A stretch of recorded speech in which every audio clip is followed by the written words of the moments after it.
नमस्कार, बहुत स्वागत है आपका। आप देख रहे हैं जी मध्य प्रदेश छत्तीसगढ़। आपके साथ मैं हूं जिया शर्मा। मध्य प्रदेश में उपचुनाव की जंग तेज हो गई और सियासी दल अपनी अपनी तैयारियों में जुट गए हैं।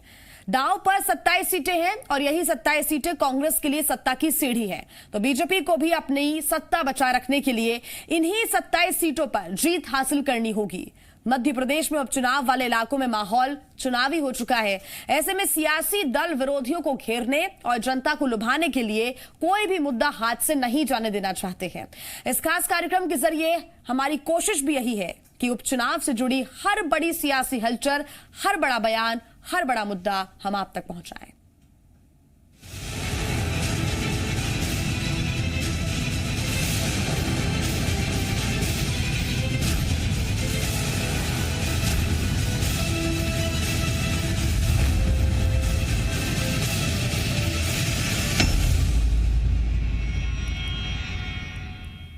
मध्य प्रदेश में गाय को लेकर सियासी बयानबाजी और आरोप प्रत्यारोप का दौर थमने का नाम नहीं ले रहा है। अब शिवराज सरकार के नगरीय प्रशासन मंत्री भूपेंद्र सिंह ने कांग्रेस पर निशाना साधते हुए कहा कि कांग्रेस के समय में सबसे ज्यादा गौ हत्या हुई। कांग्रेस ने गौ सुरक्षा को लेकर सिर्फ बयानबाजी की है, काम कुछ नहीं किया। उन्होंने कहा कि हमने गौकशी को लेकर कानून भी बनाया। चुनावों के पहले एक बड़ा मुद्दा जिसको उठाने की अब कोशिश की जा रही है। हर एक मुद्दे को भुनाने की कोशिश फिलहाल बीजेपी कर रही है, कांग्रेस भी कर रही है। तो एक बार फिर बीजेपी ने एक बड़ा मुद्दा उठाया है और ये मुद्दा सियासी गलियारों में बहुत सक्रिय मुद्दा हमेशा रहा है और वो मुद्दा एक बार फिर छाया रहा हो सकता है। देखिए, गौशाला संबंध, गौशाला के लिए, गाय के लिए कांग्रेस ने कोई काम नहीं किया। चुनाव के समय इन्होंने कहा था कि हम प्रत्येक ग्राम पंचायत में गौशाला खोलेंगे, वो वादे से ही अलग हो गए। भारतीय जनता पार्टी की सरकार ने, माननीय शिवराज जी ने मंदसौर निवाड़ क्षेत्र में देश की सबसे बड़ी गौशाला बनाई है और हम लोगों ने ये प्रावधान किया था कि जहाँ पर भी लोग, निजी संस्थाएं भी या स्वयंसेवी संस्थाएं भी अगर गौशालाएं बनाएंगी तो सरकार उसमें अनुदान, सरकार जगह उनको देगी। ये भी हम लोगों ने पहले तय किया था। और इसी पर ज्यादा जानकारी के साथ जी मीडिया संवाददाता विवेक पटैया हमारे साथ जुड़ गए हैं। विवेक, उपचुनावों के पहले या फिर किसी भी चुनाव के पहले ये मुद्दे लगातार आम नजर आते हैं, चाहे वो बेरोजगारी हो, किसानों से जुड़ा मुद्दा हो, क्राइम को लेकर हो, ये मुद्दे छाए रहते हैं। लेकिन एक और मुद्दा गाय से जुड़ा हुआ, वो भी हर वक्त छाया रहता है। एक बार फिर ये मुद्दा सामने आया है, लेकिन जानकारी यही चाहेंगे कि किस तरह का सवाल भूपेंद्र सिंह से किया गया था और भूपेंद्र सिंह गौकशी को लेकर एक बार फिर कांग्रेस पर निशाना साधते हुए नजर आए। देखिए, सवाल की शुरुआत जो है वो कांग्रेस ने की थी और कांग्रेस ने पिछले दिनों ट्वीट करके आरोप लगाया था, पूर्व मुख्यमंत्री कमलनाथ ने आरोप लगाया था कि गाय को मिलने वाला जो बजट है वो काफ़ी कम कर दिया शिवराज सरकार ने जी। और कांग्रेस ने ये भी कहा था कि हमने गौशालाएं बनाई थी, 1000 स्मार्ट गौशालाएं। बीजेपी सरकार में गाय को लेकर कुछ नहीं हुआ, सिर्फ गाय के नाम पर राजनीति होती है, गाय के नाम पर वोट मांगे जाते हैं। अब भूपेंद्र सिंह ने पलटवार किया और कह दिया है कि सबसे ज़्यादा गौहत्या हुई है कांग्रेस की सरकार के राज में। हमने तो गौहत्या रोकने के लिए, गौकशी रोकने के लिए कानून बनाया था और यहाँ तक कि उन्होंने ये भी कहा कि हमने मंदसौर और तमाम आगर मालवा में गौ अभ्यारण्य भी बनाया है। तो अब ये कह सकते हैं कि मध्य प्रदेश में उपचुनाव है और उपचुनाव के पहले गाय को लेकर राजनीति तेज हो गई है। चाहे वो कांग्रेस की बात करे और बीजेपी की बात करे, दोनों एक दूसरे पर आरोप और प्रत्यारोप कर रहे हैं और एक दूसरे को गाय का सच्चा हिमायती बताने की कोशिश भी यहाँ पर कर रहे हैं। तो विवेक, ये कह सकते हैं कि उपचुनावों के पहले ये मुद्दा गरमाया जा रहा है और साथ ही एक दूसरे के ऊपर निशाना साधा जा रहा है। एक तरफ कांग्रेस ने सवाल उठाया तो भूपेंद्र सिंह ने जवाब दिया, लेकिन आगे जाके और प्रतिक्रियाएं सामने आ सकती हैं। लेकिन इस मुद्दे का कितना कनेक्शन उपचुनावों में नजर आएगा आगे जाके? निश्चित ही मध्य प्रदेश के जो 27 सीटों पर उपचुनाव होने हैं, ये किसी विधानसभा चुनाव के से कमतर नहीं देखे जा सकते, क्योंकि सरकार का भविष्य भी इन चुनाव से ही तय होगा। और इसीलिए आरोप प्रत्यारोप का स्तर जो है वो राम पर भी सियासत हुई प्रदेश में, अब गाय पर सियासत हो रही है और इसीलिए चुनाव तक ये थमने वाला नहीं है, क्योंकि प्रदेश की बड़ी आबादी जो है वो कृषि जीवन आधारित पद्धति पर काम करती है और कृषि में सबसे उपयोगी यदि कोई पशु है तो वो गाय है। गाय को लोग जो है ईश्वर का अवतार मानकर जो है पूजते भी है और उसके दूध का सेवन करते हैं और इसलिए ये आस्था का भी केंद्र होता है लोगों की। और इसलिए ठीक विवेक, आप बने रहिए हमारे साथ। बीजेपी से राजपाल सिसोदिया जी हमारे साथ जुड़ गए हैं। सिसोदिया जी, स्वागत है आपका जी मध्य प्रदेश छत्तीसगढ़ में। सिसोदिया जी, कांग्रेस ने कहा है कि आपने जो गाय के लिए बजट होता है, उनके लिए, उनकी देखरेख के लिए जो पैसा होता है उसमें कमी कर दी। अब भूपेंद्र सिंह कह रहे हैं कि सिर्फ बयानबाजी करती है कांग्रेस, गौकशी को लेकर कानून बनाया लेकिन धरातल पर नजर नहीं आता वो। देखिए, कांग्रेस ने सिर्फ और सिर्फ बयानबाजी करने का काम किया है। 18 महीने जब कांग्रेस की सरकार रही तो कांग्रेस ने गाय के नाम पर राजनीति करने का काम किया। उन्होंने कहा कि प्रदेश भर में 1000 नई गौशालाएं बनाएंगे। उन 18 महीनों में कहाँ गौशाला बनी है जरा बताएं, कौन से गांव में, कौन से ब्लॉक में बनी है जरा बताएं जी न्यूज को। वो सिर्फ कहना, उन्होंने उठा के कह दिया कि हमने 1,32,00,000 रुपए का प्रावधान करेंगे। अरे भाई, सरकार में थे, करना था, करेंगे बोला है और नहीं किया। किसानों का कर्जा माफ करेंगे और नहीं किया। बेरोजगारों को भत्ता देंगे, किसको दिया? कन्यादान योजना में 52,000 रुपए देंगे, किसी को नहीं दिए। इससे तो हम जो 26,000 दे रहे थे वो ठीक थे, हम दे तो रहे थे कम से कम, और हम दे तो रहे हैं। आप ये कह के कि हम बजट बढ़ाएंगे और बजट बढ़ाने की बात करते हैं परंतु वास्तविक में धरातल पे कुछ करते नहीं है जब आपको अवसर मिलता है। इसीलिए आपके ऊपर से जनमानस का विश्वास हटने का काम, भरोसा टूटने का काम कांग्रेस से जो हुआ है उसका एकमात्र कारण ये है कि ये सिर्फ कहते हैं, करते नहीं है। इसके उलट अगर यही पूछ रहे थे हम। सिसोदिया जी, आप बने रहिए हमारे साथ। रवि शुक्ला जी हमारे साथ जुड़ गए हैं कांग्रेस से। रवि जी, बहुत स्वागत है आपका जी मध्य प्रदेश छत्तीसगढ़ में। बड़ा आरोप लगाया है भूपेंद्र सिंह ने, ये कहा है कि कांग्रेस के समय में सबसे ज्यादा गौहत्या हुई है और गौ सुरक्षा को लेकर सिर्फ कांग्रेस ने बयानबाजी की। देखिए, मेरा ये कहना है, सनातन धर्म संस्कृति जो है उसकी बड़ी संवाहक गौ माता है। यदि कोई भी सनातन धर्म संस्कृति का उपासक है उसके लिए पूज्य गौ माता है। और कांग्रेस के लिए पूज्य गौ माता इसलिए है कि एक जमाने में तो कांग्रेस का चुनाव चिन्ह गौ माता रहा। दूसरी बात, जब हमारी सरकार रही तब हमने गौशाला खोलने का जो वचन दिया था उस वचन को हमने पूरा करा। आज वर्तमान में भारतीय जनता पार्टी ने जो गौ माता के अन्न के लिए, गौ माता के भोजन के लिए, गौ माता के चारे के लिए राशि जो हमने सैकड़े करोड़ में थी, उस राशि को उन्होंने 2 अंकों में सिमटा दिया। अरे 60 पैसे 70 पैसे प्रतिदिन से क्या गौ माता भोजन कर पाएगी? अपनी गिरेबा में झांकिए, सत्य को पहचानिए। अरे हिंदू धर्म संस्कृति, सनातन धर्म संस्कृति की संवाहक, सबसे बड़ी रक्षक गौ माता, भगवान राम का आप नाम लेते हैं। सनातन धर्म संस्कृति के आड़ में पूरे देश में आपने क्या एक भ्रम फैला रखा है, पूरा विश्व। रवि जी, लेकिन बीजेपी दावा करती है कि उन्होंने गौकशी को लेकर कानून बनाया है लेकिन कांग्रेस ने कुछ नहीं किया। हम तो काम कर रहे हैं। मेरा स्पष्ट गौशालाएं खोलेंगे ये वादा किया कांग्रेस ने लेकिन निभाया नहीं। भारतीय जनता पार्टी के ऊपर यदि आप सनातन धर्म संस्कृति के प्रति लेश मात्र भी यदि आपकी आस्था है तो कृपया झूठ का उपयोग ना करें। गौ माता हमारी पूज्य है, हमारी आदरणीय है। गौ माता को लेकर आप झूठ बोल रहे हैं। अरे भगवान राम को लेके आप झूठ बोलते रहे, वर्षों तक हमने स्वीकार कर लिया। आप गौ माता को लेके आप झूठ बोल रहे हैं। क्या झूठ बोला रवि जी, वो भी बताएं आप। सिसोदिया जी सवाल पूछेंगे, क्या झूठ बोला वो भी बताएं आप। राम को लेकर, गाय को लेकर क्या झूठ बोला? देखिए, मैं आपको बताऊं, भगवान राम को उन्होंने जिस तरीके से विभाजित किया, दलगत राजनीति में विभाजित किया। मैं सनातन धर्म संस्कृति को मानने वाला हूं, शिखा और जनेऊ का धारण करता हूं। यदि मैं किसी दल के प्रति यदि मेरी आस्था है तो मैं भगवान राम का भक्त नहीं हूं।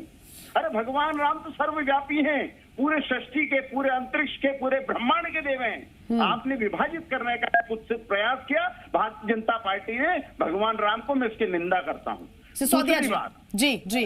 दूसरी बात, गौ माता के संदर्भ में यदि हमारी सरकार ने ये घोषणा करी थी कि हम गौशाला के निर्माण कराएंगे, गौशाला के निर्माण के लिए ये तो जितनी भी बातें हैं गौशाला के निर्माण की और जितनी भी गौ रक्षा के संदर्भ में बातें हैं, ये प्रमाणिक सत्य हैं, दस्तावेजों में, वल्लभ भवन के गलियारों में, वल्लभ भवन के कार्यालयों में ऑन प्रूफ ये रिकॉर्डेड है कि गौशाला के लिए हमने धन दिया, गाय माता के लिए हमने करीब बिल्कुल 200 सिसोदिया जी, करोड़ आपसे मैं आखिरी रिएक्शन लूंगी। रवि जी ने बहुत गंभीर आरोप लगाए हैं। सिसोदिया जी, आखिरी रिएक्शन आपसे संक्षिप्त में जी। कांग्रेस ने किया गाय के लिए, ये किया उन्होंने कि जब दिग्विजय सिंह जी मध्य प्रदेश में सरकार में होते थे तो हर गांव के अंदर 60% गांवों की जमीन जो है गोचर के लिए होती थी, जिसको 60% को कांग्रेस के लोगों को बांट के 5% कर दी दिग्विजय सिंह जी ने। फिर कांग्रेस के कार्यकर्ताओं को बांट के उन्होंने उसको 2% कर दी। तो गाय के नाम की जो जमीन पुरातन काल से चली आ रही थी, 7% टोटल रेवेन्यू का गाँव का जो राजस्व भूमि होती थी उसका 60% गाँव के कृषि भूमि जो है वो गोचर भूमि होती थी, उसको 2% करने का काम दिग्विजय सिंह ने किया। तो ये गाय की क्या बात करेंगे जिन्होंने गाय की गोचर की जमीन खा गए, जो वो हमसे क्या बात करेंगे गाय की। और राम मंदिर की बात करने का तो इनको नैतिक अधिकार नहीं कांग्रेस को, क्योंकि इन्होंने जब मनमोहन सिंह मुख्यमंत्री प्रधानमंत्री थे और सुप्रीम कोर्ट ने एक हलफनामा पेश करा था, तो राम सेतु के विषय को लेकर जब हलफनामा पेश हुआ तो उसके अंदर इन्होंने कहा कि राम एक काल्पनिक पात्र है। तो राम को जो काल्पनिक बोलते हैं वो राम की बात बीजेपी वालों से कैसे कर सकते हैं। हमने जनता के बीच में जाके बोला कि हम राम मंदिर बनाएंगे और तारीख भी हम ही बताएंगे। बिल्कुल सिसोदिया जी, ये कह सकते हैं कि देखिए जनता सब देख रही है और जनता ये जानती है कि गाय को लेकर हमेशा सियासत होती है, लेकिन उम्मीद यही करते हैं कि जो भी सरकार मध्य प्रदेश में रहे वो कम से कम जो भी दावा करे, वादा करे और योजनाएं बनाए, कानून बनाए गाय को लेकर, वो कम से कम धरातल पर भी नजर आए। बहुत धन्यवाद आपका सिसोदिया जी तमाम बातचीत के लिए। रवि शुक्ला जी, आपका भी बहुत धन्यवाद। विवेक, आप बने रहिए, आगे आपसे अपडेट हम लेंगे। तो वहीं मध्य प्रदेश में लॉकडाउन के दौरान घटिया चावल बांटे जाने के मामले पर मध्य प्रदेश में सियासत तेज हो गई है। विपक्ष इसे लेकर सरकार पर सवाल कर रहा है, तो वहीं सरकार अपना बचाव करने में जुटी हुई है। पूर्व जनसंपर्क मंत्री पीसी शर्मा ने आरोप लगाया है कि कोरोना महामारी के बीच प्रदेश में भारी भ्रष्टाचार चल रहा है। जो चावल जानवर नहीं खा सकते वो जनता को परोसा जा रहा है। पीसी शर्मा ने कहा कि नागरिक आपूर्ति मंत्री बिसाहुलाल साहू को पूरे मामले की जानकारी ही नहीं है और इसलिए हम कहते हैं कि उनको पूर्व मुख्यमंत्री कमलनाथ ने मंत्री क्यों नहीं बनाया था। वहीं सरकार का पक्ष रखते हुए मंत्री भूपेंद्र सिंह ने कहा कि पूरे मामले की गंभीरता से जांच की जा रही है, केंद्र को समय पर जांच करके रिपोर्ट सौंप देंगे। जो चावल वितरित की गए वो जानवर या भेड़ बकरी भी नहीं खा सकते, जिसका टेस्ट केंद्र सरकार ने कराया और 52 टेस्ट फेल हो गए, उसमें इतना खराब चावल था। ये इसका वितरण हुआ, वो लोग जो पैदल चल के जगह जगह से, बॉम्बे से, दिल्ली से, गुजरात से लोग आए मजदूर, उन सबको ये दिया गया। चावल वाला विषय है, इसमें कल माननीय मुख्यमंत्री जी ने बहुत ही सख्त कार्रवाई की है। वहाँ के प्रबंधक को निलंबित किया गया है। क्या करूँ, लाइट से तो चल रहा है। मिलर्स के खिलाफ FIR हुई है और पूरी जांच के आदेश दिए गए हैं। इसलिए सरकार के स्तर पर जो कार्रवाई हो सकती थी वो सारी की सारी कार्रवाई सरकार के द्वारा की गई है। और इसी पर ज्यादा जानकारी के साथ जी मीडिया संवाददाता विवेक लगातार हमारे साथ जुड़े हुए हैं। विवेक, उपचुनावों के पहले हम ये कह सकते हैं कि एक मुद्दा बैठे बिठाए विपक्ष को मिल गया है। पीसी शर्मा लगातार आरोप लगा रहे हैं, निशाना साध रहे हैं। किसी और ने मौका नहीं दिया, बल्कि केंद्र सरकार की तरफ से, केंद्रीय जांच दल की तरफ से ये रिपोर्ट पेश की गई और फटकार लगाई गई। बताया गया कि जो चावल बांटा गया वो फीड 1 श्रेणी का था, वो जानवरों को देने लायक चावल था, जो कि इंसानों को बांट दिया गया। अब इस पे आरोप प्रत्यारोप क्यों नहीं होंगे? उपचुनावों के पहले इसको बड़ा मुद्दा क्यों नहीं बनाया जाएगा? लगातार विपक्ष निशाना साध रहा है, तो वहीं पीएमओ तक भी ये मामला पहुंच रहा है, उन्होंने भी जानकारी मांगी है। देखिए, उस क्वालिटी का चावल जो है लॉकडाउन के दौरान लोगों को बांटा गया, जिसको पशु भी नहीं खाते हैं। ये कोई हम और आप नहीं कह रहे हैं, सरकार की रिपोर्ट कह रही है, केंद्र सरकार की रिपोर्ट कह रही है। और इस पर अब जो है मध्य प्रदेश में सियासत हो रही है, जहां एक तरफ सरकार जवाब भी दे रही है और सरकार ने कार्रवाई भी की है, कई दोषियों को निलंबित भी किया है और जांच भी चल रही है। यहाँ तक कि सरकार ने कल सैंपलिंग भी की है कई गोडाउन में जाकर। लेकिन बीजेपी और बीजेपी सरकार के मंत्रियों ने, बीजेपी संगठन के लोगों ने एक तरफ अब इस पूरे मामले में कमलनाथ सरकार को घेरना शुरू कर दिया है, पूर्व कमलनाथ सरकार को, और कहा कि पूर्ववत जो सरकार थी कमलनाथ की, उस दौरान ये चावल की खरीदी हुई थी और वही चावल है जो बांटा गया है, इसलिए इसके लिए दोषी कमलनाथ सरकार है। कमलनाथ सरकार ने घटिया किस्म का चावल खरीदा था।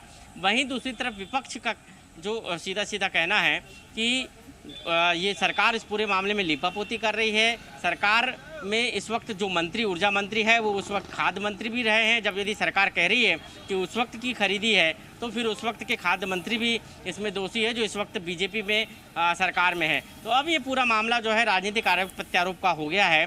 बीजेपी कांग्रेस पर आरोप लगा रही है और कांग्रेस बीजेपी पर आरोप लगा रही है। लेकिन केंद्र सरकार को रिपोर्ट भेजना है सरकार को, और सरकार को आज रिपोर्ट भेजी जाएगी। बिल्कुल, और फिर रिपोर्ट भेजने के बाद आखिर क्या होता है जांच, क्योंकि राज्य सरकार भी करवा रही है एफसीआई के साथ मिलकर, और उस जांच में क्या खुलासे होते हैं, क्या कार्रवाई करती है सरकार, ये देखना होगा। फिलहाल धन्यवाद आपका विवेक तमाम जानकारी के लिए। वहीं मध्य प्रदेश की सियासत इन दिनों अंडे और चावल पर सियासी रार छिड़ी हुई है। महिला बाल विकास मंत्री इमरती देवी कुपोषित बच्चों को अंडा खिलाने पर अड़ी हुई हैं, तो दूसरी तरफ शिवराज सरकार ने लॉकडाउन में गरीबों की मदद के नाम पर आदिवासियों को ऐसे चावल बांट दिए जो जानवरों के खाने लायक थे, और ये बात खुद केंद्रीय खाद्य मंत्रालय ने सैंपल की रिपोर्ट के आधार पर कही है। सरकार सफाई दे रही है तो कांग्रेस सवाल उठा रही है।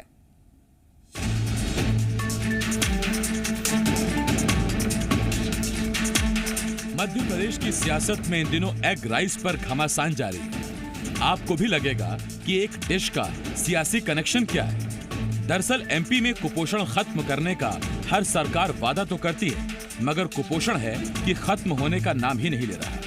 पहले कमलनाथ सरकार में महिला बाल विकास मंत्री रही इमरती देवी के पास अब शिवराज सरकार में भी यही विभाग है, और इमरती देवी ने एक बार फिर अपनी मंशा सबके सामने जता दी है कि वो कुपोषित बच्चों को अंडा बांटना चाहती है। सुनिए जरा क्या कहा था इमरती देवी ने। डॉक्टर भी कहते हैं कि बच्चों के लिए, चाहे गर्भवती महिला हो, उसके लिए अंडा बहुत पोषित होता है, लेकिन कुछ विरोध हुआ। लेकिन ये नहीं कहती कि मैं सारे बच्चों को अंडा दूंगी। जो बच्चा अगर अंडा घर में उनका खाता होगा, उस बच्चे को अंडा दूंगी। वो जो नहीं खाते होंगे उसको फल दूंगी, केला दूंगी, सेव दूंगी। याद कीजिए, कमलनाथ सरकार में रहते हुए जब इमरती देवी ने ये ऐलान किया था तो उस वक्त बीजेपी ने पूरी सरकार को निशाने पर ले लिया था, मगर अब हालात बदल गए हैं। महिला बाल विकास मंत्री इमरती देवी जी कांग्रेस सरकार में थी, आज भारतीय जनता पार्टी सरकार में। अब पुनः फिर अंडे देने का प्रस्ताव भारतीय जनता पार्टी ने कर दिया। अब भारतीय जनता पार्टी क्या करेगी? विरोध करेगी? नहीं करेगी। क्यों? क्योंकि भारतीय जनता पार्टी का चाल, चरित्र और चेहरा हमेशा से अलग रहा है। भारतीय जनता पार्टी का हमेशा से मत रहा है कि आहार में पोषण की गुणवत्ता पे ध्यान जरूर दिया जाना चाहिए। प्रोटीन की कमी को पूरा करने के लिए और भी ऐसे कई तत्व हैं जो दिए जा सकते हैं। तो जब मंत्री जी से इस बारे में विस्तृत चर्चा होगी तो ये बात स्पष्ट हो जाएगी। उनका अर्थात ये बिल्कुल नहीं था। यानी एक तरफ तो एक मंत्री कुपोषण मिटाने के लिए अंडा बांटने को तैयार है, तो दूसरी तरफ एक ऐसे भी मंत्री हैं जिन्हें यही नहीं पता कि 12 दिन पहले उनके विभाग को केंद्रीय खाद्य विभाग ने एक अहम रिपोर्ट भेजी है। दरअसल लॉकडाउन के दौरान शिवराज सरकार ने जो चावल आदिवासियों को बांटा वो जानवरों के ही खाने लायक था। ये बात खुद केंद्रीय मंत्रालय ने मानी है और सैंपल की रिपोर्ट 21 अगस्त को सरकार को भेज दी, मगर खाद्य मंत्री बिसाहू लाल सिंह को इसकी जानकारी ही नहीं। अब इस पर सियासत शुरू हो गई। अभी तक हमारे विभाग में और मेरे पास इसकी कोई जानकारी नहीं है। सरकार की अगर टीम आई रही होगी, जांच किया होगा, और जांच में अगर इस टाइप के अनियमितताएं पाई गई होंगी तो उन दोषी अधिकारियों के खिलाफ कार्रवाई की जाएगी। जो चावल दिया जा रहा है वो ऐसा है कि जानवर भी नहीं खाएं, वो दुकानों से बांटा जा रहा है। इसकी भी धांधलाई है, और आदरणीय हमारे पूर्व नेता अजय सिंह जी ने इसकी मांग की कि जांच होना चाहिए पूरी, किस तरह से इतना रद्दी चावल गरीबों को दिया जा रहा है। सवाल ये है, एक तरफ तो मंत्री कुपोषण को दूर भगाने के लिए अंडे बांट रही हैं, तो दूसरी तरफ इसी सरकार में गरीबों के साथ मजाक क्यों किया जा रहा है? राहत के नाम पर गरीबों की जान से खिलवाड़ क्यों किया जा रहा है? ग्वालियर से शैलेंद्र भदौरिया के साथ विवेक पटैया, जी मीडिया, भोपाल।